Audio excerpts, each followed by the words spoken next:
नमस्कार मित्रों, मैं सौरभ चतुर्वेदी ऑक्सीजन बिलासपुर परिवार की ओर से आप सभी का स्वागत करता हूं। हमारे इस परिवार में अलग अलग क्षेत्रों के विद्वान शामिल हैं जिन्होंने इस वर्ष ये प्रयास किया है कि वो अपनी स्पेशलिटी अपने ज्ञान के माध्यम से आपको पर्यावरण संरक्षण का एक संदेश दे पाएँ। और इसी क्रम में हमने ऑक्सीजन यूट्यूब चैनल के माध्यम से अलग अलग वीडियोस बनाकर आप तक पहुंचाने का एक मुहिम शुरू किया है। इसके अंतर्गत अगले 1 महीने में आपके पास लगभग 12 वीडियोस आएंगे जिनके माध्यम से आप अपनी जीवन शैली को पर्यावरण मित्र बनाने का प्रयास कर सकते हैं।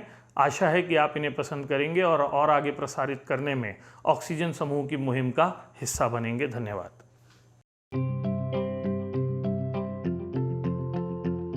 नीना हसीन ऑक्सीजन ग्रुप की पर्यावरण चेतना और संरक्षण की इस मुहिम में आप सबका स्वागत करती हूँ। इस कड़ी में मैं भी एक छोटा टॉपिक लेके आप तक प्रस्तुत हुई हूँ। Household interior changes to make it eco friendly. विषय व्यापक है, सरल भाषा में स्लाइड्स के माध्यम से बता रही हूँ। बेसिकली इको फ्रेंडली बनाने के लिए हमें जो प्रिंसिपल्स का उपयोग करना है उन्हीं के बेसिस पे, जैसे कि एनर्जी कंजर्वेशन होना चाहिए, रिसाइक्लेबल होना चाहिए, लो इम्पैक्ट होना चाहिए पर्यावरण का। ये बेसिक पे इन्हीं विषयों पे आधारित मैंने स्लाइड्स को रखा है। एनर्जी कंजर्वेशन ही अपने आप में बहुत व्यापक है, जिसमें होम ऑटोमेशन, जो मैंने स्लाइड में बहुत सारा नहीं दिखाने की वजह से नहीं बताया है, होम ऑटोमेशन और इस तरह की चीज़ें भी हमारे लिए बहुत मददगार हो सकती हैं। ये ग्रीन गैजेट्स कहलाते हैं। आइए अब हम देखते हैं स्लाइड्स के माध्यम से।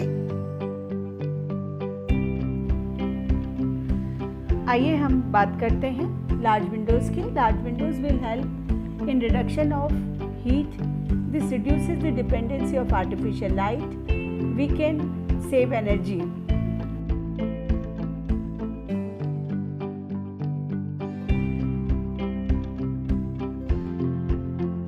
Some eco-friendly products are fabric, good insulator होता है, हीट को भी रिड्यूस करता है, हीट एंड कोल्ड दोनों को रिड्यूस करता है।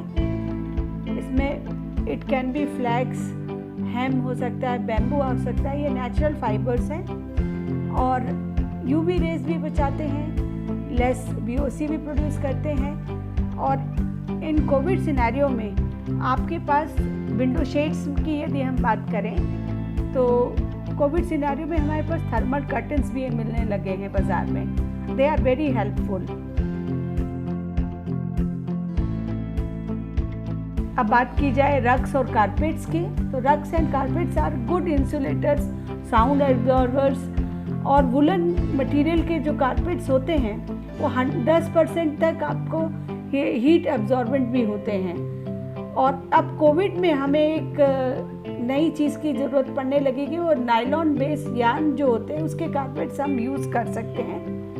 नायलॉन बेस कारपेट्स जो होते हैं उनकी मेंटेनेंस आपको कम हो जाती है, डस्ट माइट्स भी नहीं रहते हैं उसमें।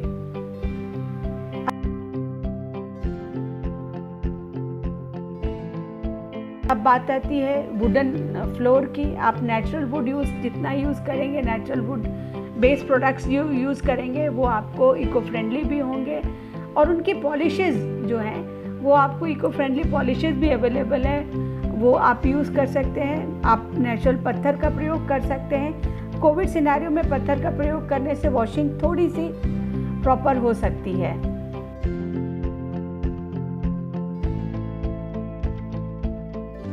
बात की जाए होम इंटीरियर्स की। होम इंटीरियर्स में आप केन फर्नीचर, बैम्बू फर्नीचर का उपयोग कर सकते हैं, वुडन फर्नीचर का उपयोग कर सकते हैं। इवन केन फर्नीचर पे या वुडन फर्नीचर पे आपके जो रुई है उसके गद्दे भी आप इस्तेमाल कर सकते हैं, बहुत इको फ्रेंडली होते हैं। अभी कोविड सिनेरियो में आपको उनके ऊपर कोई सिंथेटिक कवरेज लगेगी, जस्ट टू मेंटेन दैट। ये एक चेंज अभी आएगा हमारे को, जिसको अडॉप्ट करना पड़ेगा। इसी में एक मटेरियल है कॉर्क का, जो कि एक डिफरेंट मटेरियल भी होता है और साउंड एब्जॉर्बेंट भी होता है, हीट एब्जॉर्बेंट भी होता है ये, और सबसे अच्छा इसकी फिनिशेस भी आपको सब तरह की मिल जाती हैं। आप वॉल में भी यूज़ कर सकते हैं, फर्नीचर में भी यूज़ कर सकते हैं, इसके मल्टी यूज़ आपको मिल सकते हैं। अब कुछ वॉल फ्लैट्स हैं और कवरिंग है जो वॉल को हाईलाइट करने के लिए उपयोग में आ सकती है। ये बैम्बू पल्प के भी बने हुए हो सकते हैं, ये 3 डायमेंशनल भी हम प्रिंट करके बना सकते हैं, और ये पेंटेबल भी होते हैं, जो बायोडिग्रेडेबल भी होते हैं, इनका उपयोग आप कर सकते हैं।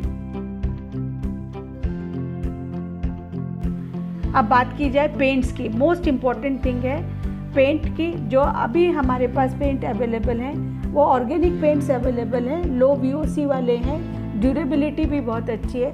जहाँ तक पेंट का सवाल है तो वॉल फिनिशेस में कोशिश करिए कि हल्के रंगों का प्रयोग करें। एक आध वॉल को हाईलाइट करना है किसी गाढ़े रंग से तो आप कर सकते हैं, लेकिन हल्के रंगों का प्रयोग करें। वॉल फिनिशेस में भी आप नेचुरल फ्लावर के एक्सट्रैक्ट उनका उपयोग भी कर सकते हैं, किसी वॉल को हाईलाइट करने में, इवन उनकी पेंटिंग्स कर सकते हैं। जो फाइबर आपने यूज़ किया है उनको भी नेचुरल पेंट से यूज़ कर सकते हैं, जैसे कि स्लाइड में दिखाया गया है।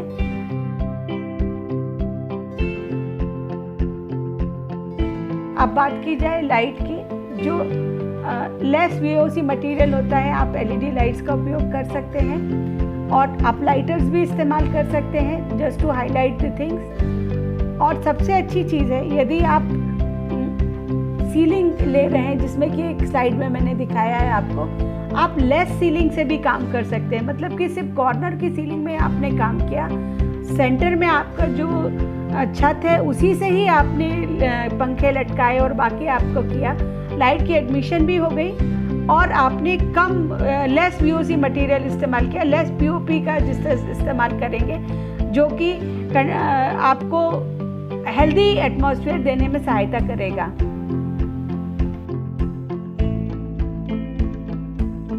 अब बात की जाए तो कुछ एलिमेंट्स आपके पास पार्टीशन एलिमेंट्स में हैं, जिनको कि बैम्बू हो सकता है, पर बैम्बू में अभी आपको कोविड सिनेरियो में इसे बैम्बू को थोड़ा सा रफ पॉलिश से दूर रखना पड़ेगा, क्योंकि आपको पॉलिश मटेरियल थोड़ा सा ग्लॉसी अभी इस्तेमाल करना पड़ेगा, क्योंकि अभी हमारे पास मेंटेनेंस एक बहुत बड़ी सिरदर्दी है, उसको देखते हुए आपको ये लेना पड़ेगा।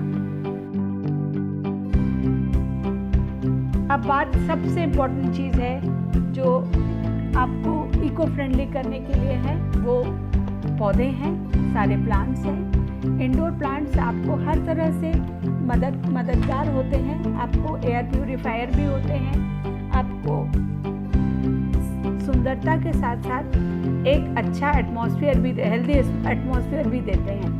आप वर्टिकल क्लैडिंग भी यूज़ कर सकते हैं, आप हॉरिजॉन्टल भी यूज़ कर सकते हैं, आप सीलिंग से लटका के भी यूज़ कर सकते हैं। These are very helpful in eco friendly houses. ये आपके इको फ्रेंडली हाउस के लिए बहुत अच्छी चीज़ हो सकती है। मेरा आखिरी में आपसे यही कहना है कि आज हम बच्चों को धरोहर जो दे सकते हैं वो एक अच्छी प्रकृति ही दे सकते हैं, और उसके लिए हमें जो भी स्टेप उठाने हैं आज हम प्रण करें कि हम प्रकृति को सुरक्षित रखें।